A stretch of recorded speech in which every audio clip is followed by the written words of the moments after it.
so then I took another one and another one and another one. And 7 tests later, all positive. I just sat on the floor of the bathroom, just like in complete shock at the realization that, oh my gosh, I'm pregnant. Oh my gosh, I have a 4-month-old. Oh my gosh. And it was just like everything hit all at once. Hi everyone, thanks for joining me today. My name is Krista and we are at Mom Talks with Krista here today. I'm so excited. We have a very special guest. We have Montse here and she's going to talk all about her adoption process and also into inducing lactation and breastfeeding 2 small children at the same time. And we actually connected over Instagram story talking about inducing lactation, and so many people had questions about it, and she reached out and said she was able to do it. So we kind of wanted to dive into that a little bit more. And so thank you for coming on the show. I'm so excited you're here. Thank you so much for having me, Chris. I'm excited to share the journey with everyone. Yeah, awesome. So to get started, can you just tell us a little bit about you and then we'll kind of go from there? Yeah, my husband Kyle and I have been married for 6 years next week.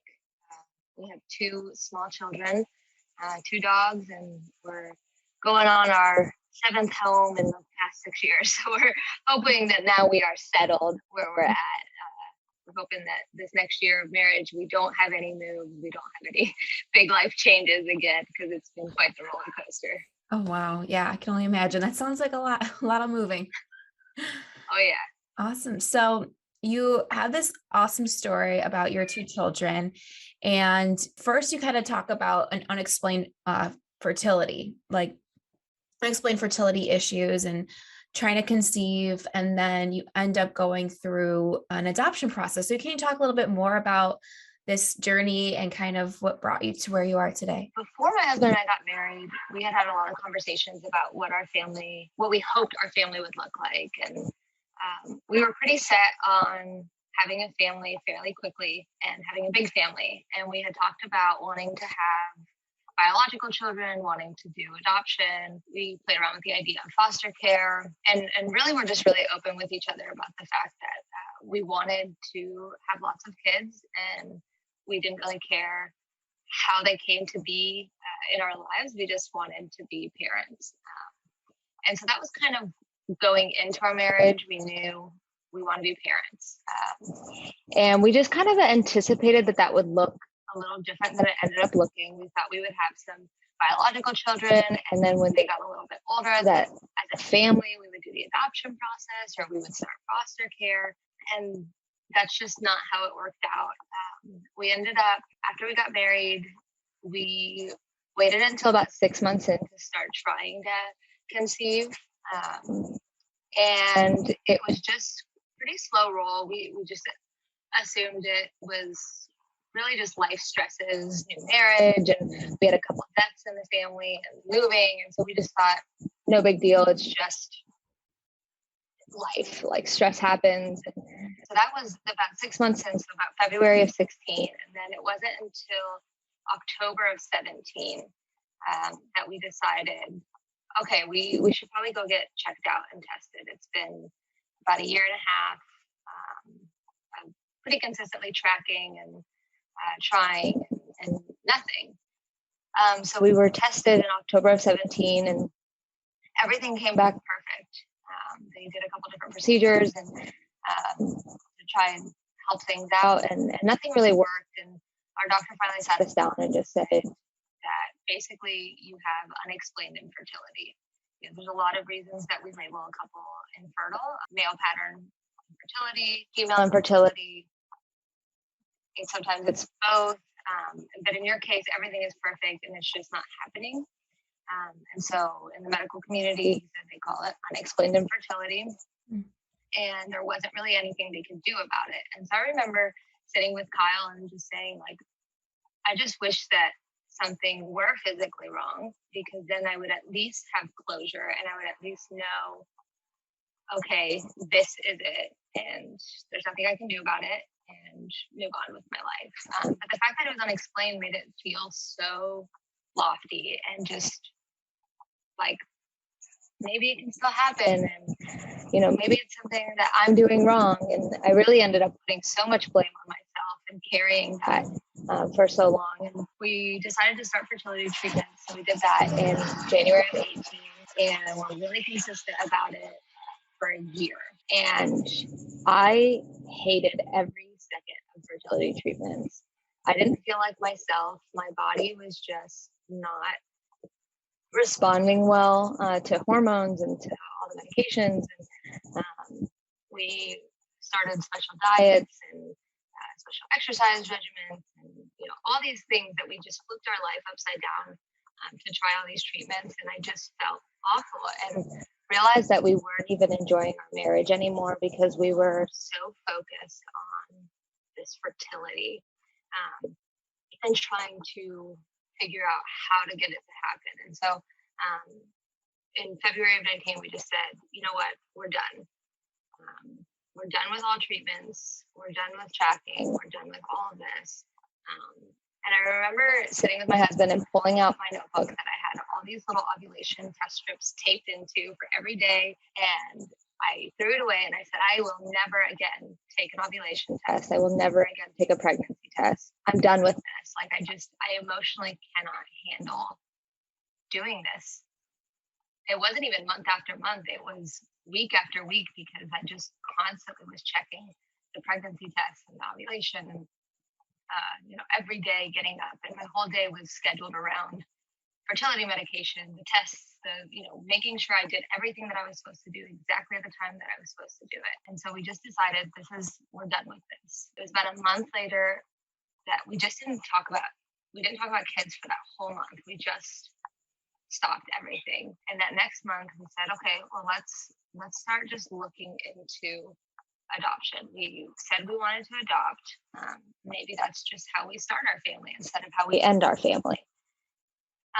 So we spent the next 6 months for just diving into as many podcasts and books and websites and videos that we could about adoption. We wanted to be informed. We wanted to not just go into it and say, we'll figure it out along the way. We knew that we owed our child the research and the knowledge that comes with going through that, so that we could be the very best parents that we could. And so we did that for about 6 months and then decided, okay, this is something that we're going to go ahead and start now. We're going to pursue it. So in August, we started the process. We selected an agency consultant firm to sign on with and started the process fully in October with all the paperwork and everything. Went live in February, and I can talk a little bit more about the actual process in a little bit, but went live in February. We were chosen in April by an expectant mom. And then our son was born 2 weeks later, mid-April, and he was the greatest thing that ever happened to us. He and his birth mom were just incredible, and we were over the moon to have our son home and our son in our life, and our families were just overjoyed. He was the first grandson on both sides, and it was just this incredible mountaintop to having our son with us. And then a few months later, I had this feeling, and it was a feeling that I had every single month of fertility treatments where I was like, I know I'm pregnant. And then I would take the test and I wouldn't. And then I would beat myself up and be so angry. But I just felt, I was like, I think I'm pregnant. And I kept talking myself out of it. Like, no, you're not. Stop. Like, you don't have to keep doing this. You don't have to keep testing. And it wouldn't go away, the nagging in my mind. And so it was actually my birthday when I took the pregnancy test, and I had vowed that I wasn't going to do that, but there I was in the bathroom taking a test, and when I saw the second line pop up, I just bawled. I mean, it was like I had never seen that second line before, and I had waited so long to see it. And so then I took another one and another one and another one, and 7 tests later, all positive. I just sat on the floor of the bathroom, just like in complete shock at the realization that, oh my gosh, I'm pregnant. Oh my gosh, I have a 4-month-old. Oh my gosh. And it was just like everything hit all at once. The realization that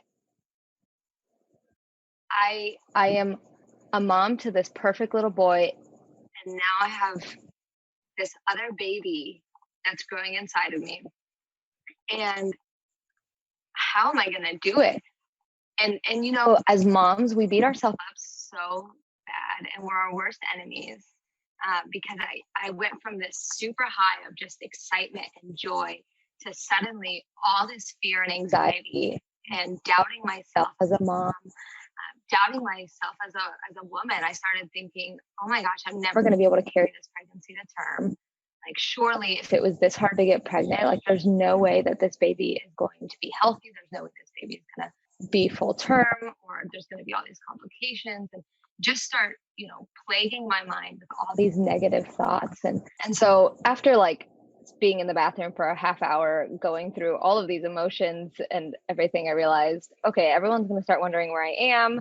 I better get out here and compose myself. My family was visiting at the time, and I didn't want to tell my husband with my family there, because I had wanted that moment with him for so long that I wanted to wait until we were alone. It was the weirdest birthday because it was the greatest thing that had ever happened. And then also having to keep it to myself. And I'm like all over the place emotionally and mentally. And my family left the next day, and I had thought, oh, I'm going to do this really cute thing with our son and have him have a Big Brother shirt on or something. And I couldn't even wait the 5 minutes that it would have taken me to go find something to do. As soon as I left, I came downstairs and I told my husband, and he just started crying, and it was just so sweet. And here we are a year later, and we have our two perfect kids, and we're so in love with them. Oh, that's amazing. That's so cool that when you went like to your first like doctor appointment, like, I mean, were they as shocked as you were that this happened when when they said you had this unexplained infertility, or was it kind of just like, like this can happen, or what did they say? We had obviously gotten pretty close with our doctor and his nurse, just because we were constantly in there, and so they knew who we were and they knew our story. They had seen us through the entire adoption process as well, because with inducing lactation, they were supporting us in that. Mm-hmm. And so I was going in to see them regularly for that. And so I remember going in, and he just looked at me and laughed and just said, we're just so happy for you. It wasn't like this shock, but it wasn't like we knew it, and it wasn't this disbelief either. It was just, it was awesome to see that they were in our corner too. They were hoping for it and so excited for us. And, it was all in the middle of COVID, obviously. And so no husbands are allowed back into the ultrasound room. And they ended up sneaking my husband in through the custodial entrance to be able to be in the room when we got to see our daughter for the first time. And they were just so supportive of that whole process for us. That's amazing. So we'll go back a little bit, because I know one of the big questions and one of the reasons we really wanted to have you on too is about inducing lactation for your son. It's a thing that I think a lot of people don't know is possible, or when they do hear it, they're like, wait, what, how? And we had someone on the show, I think when I started maybe 2.5 years ago, and she kind of talked about it. But when we kind of did our story last Friday, so many people were interested, so many people are messaging, asking about it. So I'd love to hear kind of what you did, the process it took, and just a little bit more about how you did everything. Yeah, absolutely. So in those 6 months of research that I did for the adoption, that was the first time I ever heard about inducing lactation for adoption. And I'm a researcher by nature, so I did a deep dive into this and the history of wet nurses, and how adoptive breastfeeding really came about was from that basis of wet nursing, being able to nurse a child that's not biologically yours. And I sat and I thought for a while about what that would look like for my body and what that would look like for my mental health, and then what that would look like for our family and our child. I did a big dive into adoptee voices. So in adoption, there's what's called the adoption triads: the adoptive parents, the biological parents, and then the adoptee. And really, for ethical and healthy adoptions, you really have to listen to the voice of adoptees. They're the ones that are most affected by the decision. And we wanted to consider, how do adult adoptees feel about this issue of adoptive breastfeeding? How do adult adoptees feel about X, Y, and Z? We went through the adult adoptee voice for every decision that we made within the adoption process, because we wanted to make sure that we weren't just doing whatever we thought was best for us, but what we thought would be best for our child. And so in learning about adoptive breastfeeding, I told my husband, I think I want to try and do this, but there's two really popular ways to do it. One is with a lot of hormone treatment and medication and supplements. And the other one is a little bit harder, but doesn't use hormones or medication. It's just supplements and pumping. And I told him, I want to try that. I don't want to do anything else with hormone treatments. I don't want to do anything else with medication. I just want to try with supplements and see if my body will respond to this. I've known since I was a little girl that I was going to be a mom. Like, that is something that I always wanted. And I said, and my body doesn't want to respond to that with pregnancy, but maybe my body will respond with lactation if I encourage it enough to do so. And so I made an appointment with my doctor. We had talked about how we had stopped the fertility treatments with him, obviously. And I told him that this is what I wanted to do, that I wanted to try and induce lactation, that we were thinking about adoption, and what he recommended. And I brought him all my research, and he laughed at me, not meanly, just laughed at me because he knows that's exactly how I am. And so I brought him all my research, and I said, this is what I want to try and do. Will you support me in this? And he looked at me and he said, absolutely. I'll walk along this with you, and whatever support you need, we'll provide. And so that's how I actually found Mommy Knows Best, was by getting supplements, because he told me all the supplements that he wanted me to get. And most of them were ones that I could find on Mommy Knows Best. And so that's how I found you.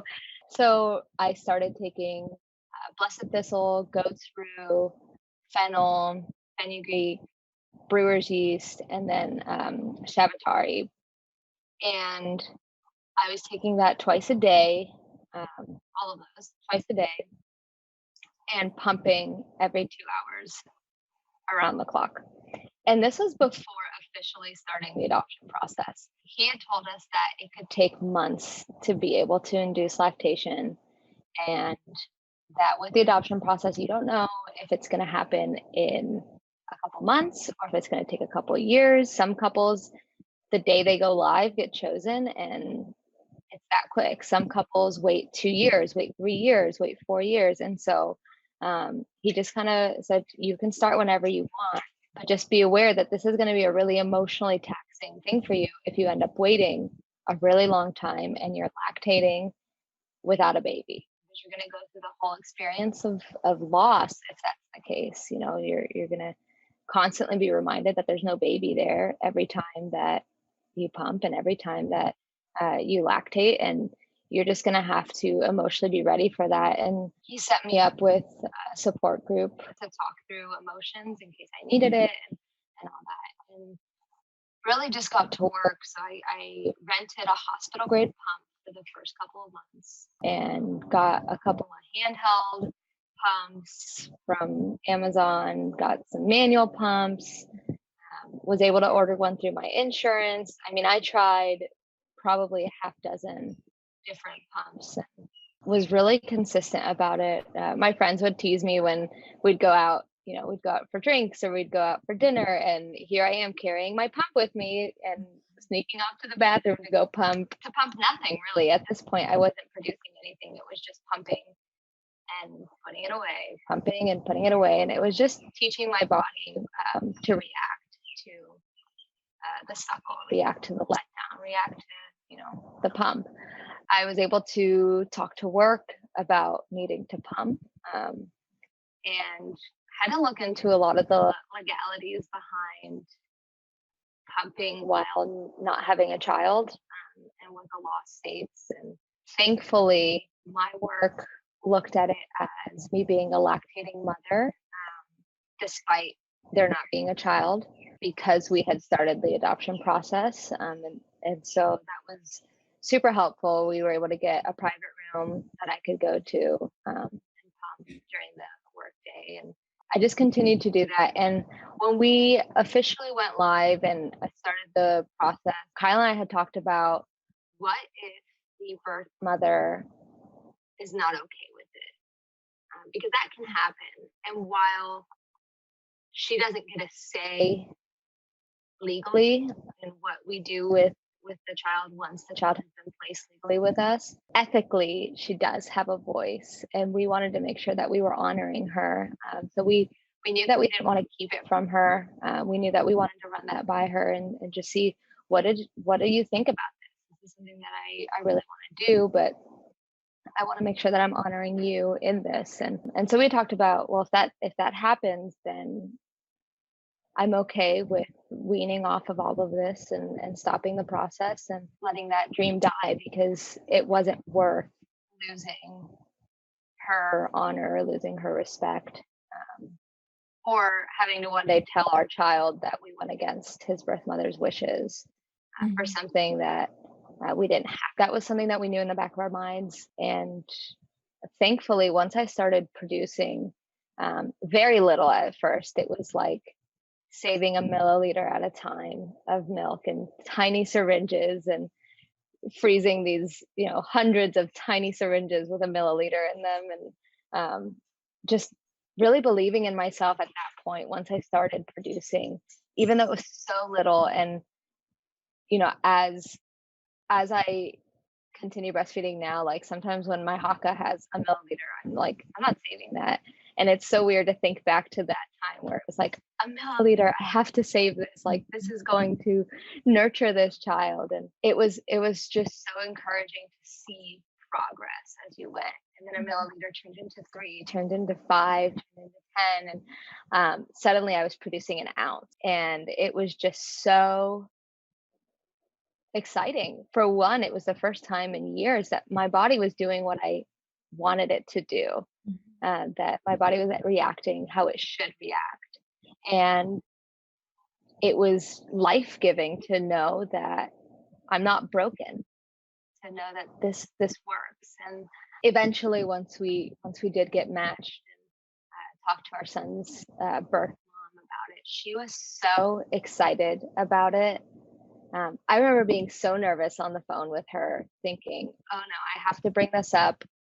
And I'm so nervous that she's going to be totally against it. Even though I'd already come to terms with it in my mind that I would stop, it was still so nerve-wracking. This is the most important person in my life right now. And I just want to make sure that she is happy with me in every decision that I make. And I remember telling her, like, hey, so, and just kind of twirling my thumbs and being so nervous. And she just said, you sound really nervous. And I said, I am. I just want to talk to you about breastfeeding. And I don't know if you know this or not, but it's possible to induce lactation and for adoptive moms to breastfeed. And I've been inducing for a little while now. And I didn't want to tell her. I've been inducing for a year and a half. Because I didn't want to pressure the decision. So I just said, I've been inducing for a little while now.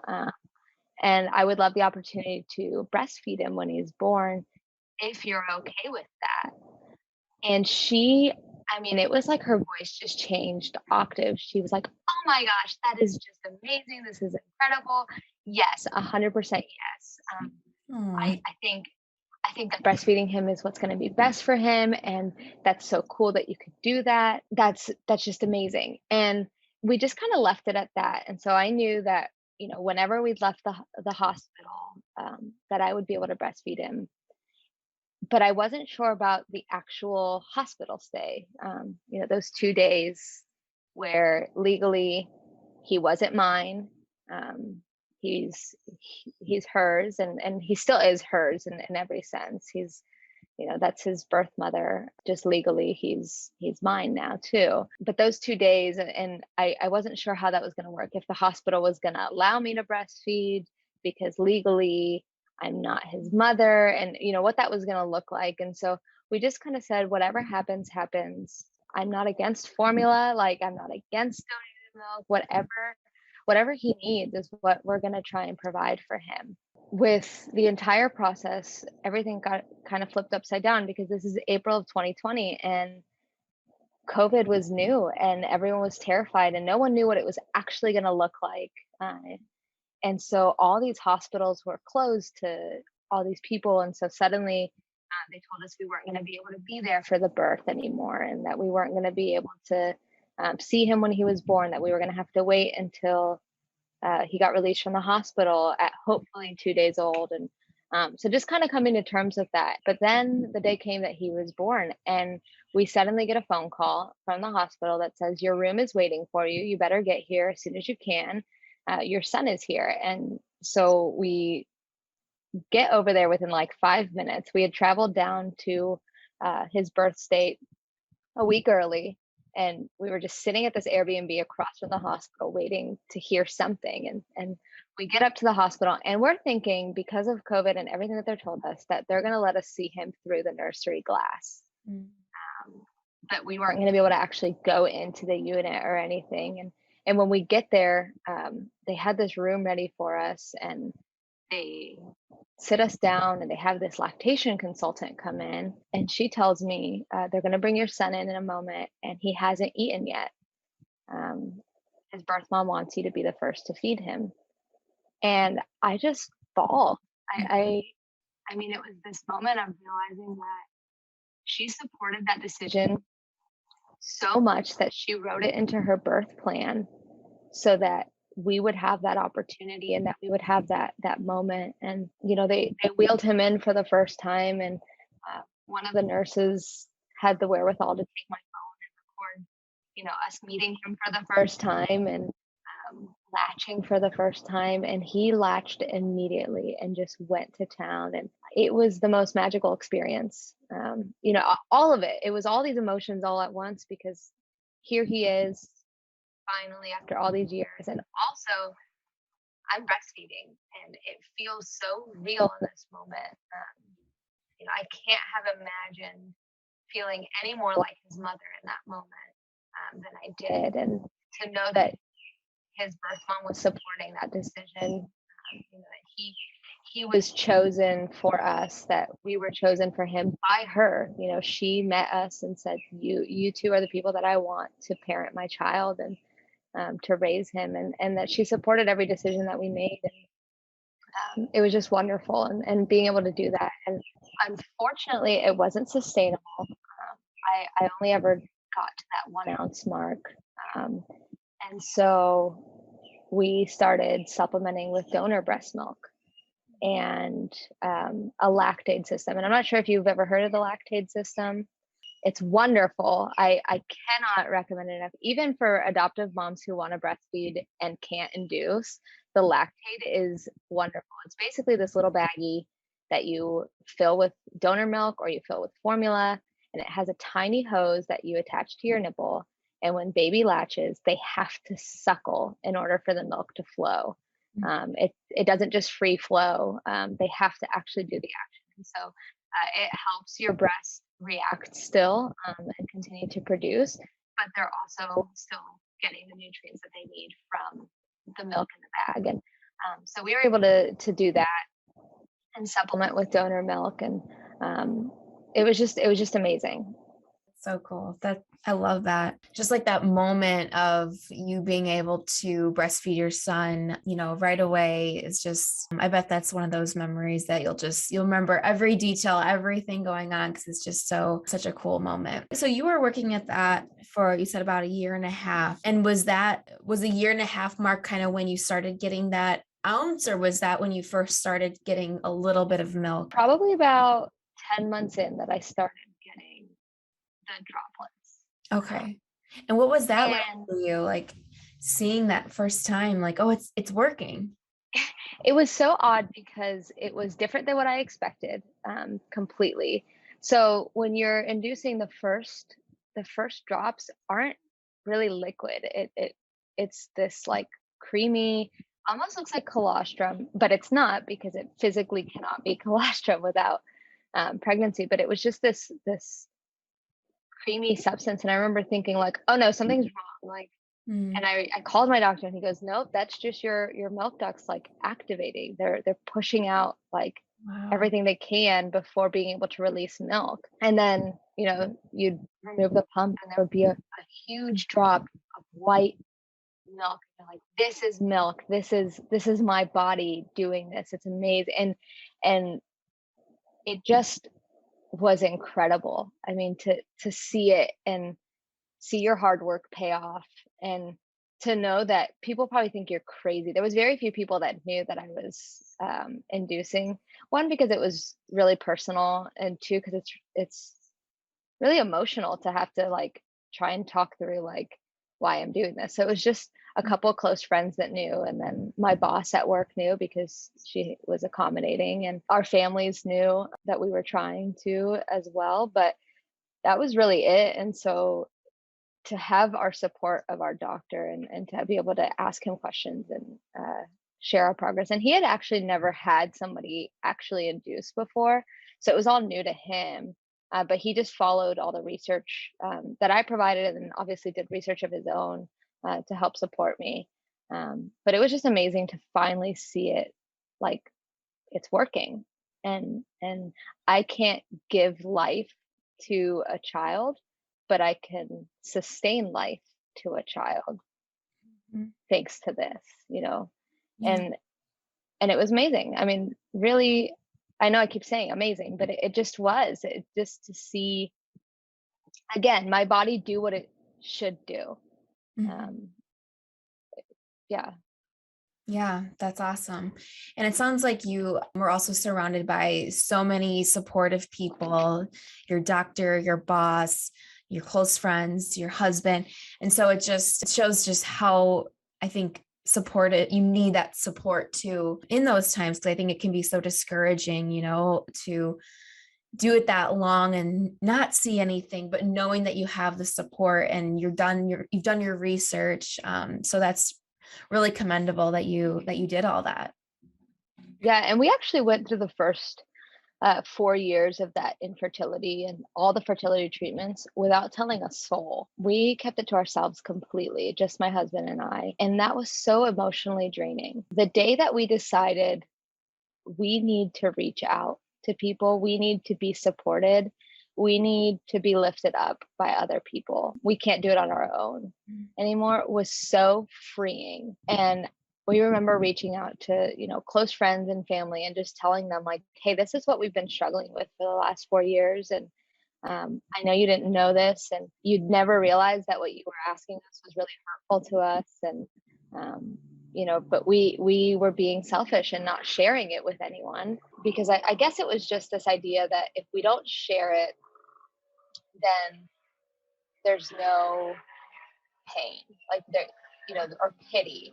But really what was happening is every time we talked to our parents, they would ask us like, when are we going to be grandparents? And we would jokingly like shrug it off like, oh, eventually, like we're not ready for it. And meanwhile, we're killing ourselves with all these hormones and fertility treatments, and dying inside every time someone asks us about it. But we weren't sharing that with anyone. And so when we finally did, it was, I remember all of our parents crying and just saying like, we're so sorry that we ever said anything that was hurtful, and us Mm. crying back and be like, well, we're so sorry that we kept this from you, and didn't let you be a part of this. And so really like support is so important.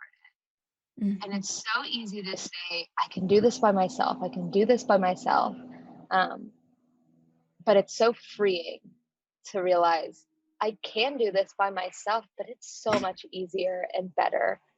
And when you get to share the struggles with somebody and they feel the pain with you, that also means they get to feel the joy with you. And the depth of celebration is just so much sweeter when things go the way you want them to go, when someone's walked through pain with you. And so sharing that with our friends and family finally and getting that support really just turned everything around for us. Mhm. Yeah, that's amazing. I love the way you put that about the depths of your celebration being so much deeper when you have that support around you that kind of know the struggles you've been through, and then they can kind of feel the celebration at the end with you and enjoy that. So that's amazing. That's amazing that you were able to do that. So I know, I mean, for the moms listening, I mean, this is got to be, super encouraging, just because, I mean, like I was saying, like the response we got from that story of so many moms not realizing they could induce lactation, and then just being so curious, wanting to share with family and friends that are in similar situations. For moms listening, what advice would you have? I always like to end these with fun thinking questions, as I like to call them. So if you could have a billboard made today where you could share one tip with moms everywhere, what would you have it say? It's okay to ask for help. Mm-hmm. So many people told me that throughout the adoption process, throughout pregnancy, after having my daughter in May. And it's so easy to be like, I know it's okay, and then still not ask for help. But really, truly, when we look back at parenting for years and years and years and years, nobody was ever made to do it alone. Nobody was ever made to walk through any of it alone. And for some reason, we as moms are so stubborn and want to do it ourselves and be independent and take charge. And that's all fine to take charge and be independent, but you can do those things with support, with help. Let someone come and make you food. Let someone come and hold your baby so you can nap. Let someone come and wash your dishes so that you can go pump, so you can induce lactation. Like, allow people into your life to help you. Don't be afraid of that help. And I'm speaking so much to myself right now because I hate asking for help. Really just knowing that it's okay to ask for help. And more than that, it's okay to accept help when it's offered. People don't offer help if they don't mean it.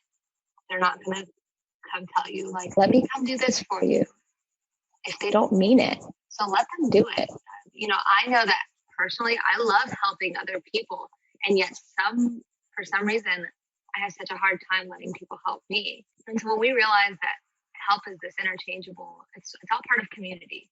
Mm-hmm. So that's just really what it comes down to is accepting help and accepting community. Yeah, I love that. I think community is so important. And like you said, no one was made to walk this, earth alone and do things alone. It's great to have community, and there's definitely, there's no weakness in asking for help or having that support. So I think that's amazing advice. So for anyone listening right now that either wants to follow more of your journey or wants to hear more, where can everyone find you on Instagram or wherever else? On Instagram, I'm Montse1633. And then on Facebook, we have our adoption page, which really is more of a blog now, where we do a lot of adoption education on there, so that people just understand a lot that we didn't know going into it. We're really passionate about making sure that people understand the intricacies of adoption language and what that looks like. So on Facebook, we're at TerMarsch Adoption, and we post pretty regularly on there. But again, Instagram is Montse1633. All right. Awesome. Well, thank you so much for coming on. I'll put all those links below in the show notes as well, so people can check it out as well. But this was an awesome episode, and thank you for sharing your story with us and just being vulnerable in the process and everything that you've kind of gone through and come out really strong with. Thank you so much for having me. And I look forward to continuing to follow the journey of Mommy Knows Best and Mom Talks with Krista. Hey guys, if you found this or any episode of Mom Talks with Krista helpful, please like, comment, subscribe, and of course, share it with your friends. We release new videos every single Wednesday, and our new podcast is out every single Thursday. So lots of different ways you can catch us. And of course, if you're not following us on our socials, go ahead and follow us there. We've got tons of new content for you every single day. And finally, if you're watching this and doubting yourself, you're doing a great job. So thanks so much for watching, and I'll see you next week.